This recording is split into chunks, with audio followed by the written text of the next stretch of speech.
اس قدر صفائی سے خون پیا کہ ایک قطرہ بھی نیچے نہیں گرنے دیا۔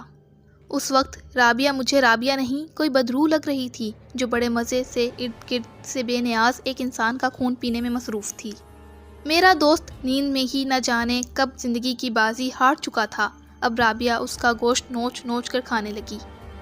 اس نے اپنے کپڑوں میں سے چھری نکالی اور کسی ماہر قصاب کی طرح لاش کے ٹکڑے کرنے لگی۔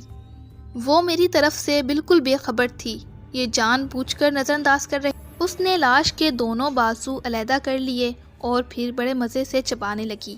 ادھر میں حیرت کی تصویر بنا کھڑا تھا۔ مضبوط اعصاب کا مالک ہونے کے باوجود میری ٹانگیں کانپ رہی تھیں۔ میں تو اس بات پر حیران تھا کہ وہ کچا گوشت اور وہ بھی اتنی مقدار میں کیسے کھا رہی ہے۔ مجھ سے اب اور دیکھا نہ گیا اور میں چپ چاپ اپنے کمرے میں چلے گیا۔ کتنی ہی دیر خود کو ملامت کرتا رہا اور روتا رہا۔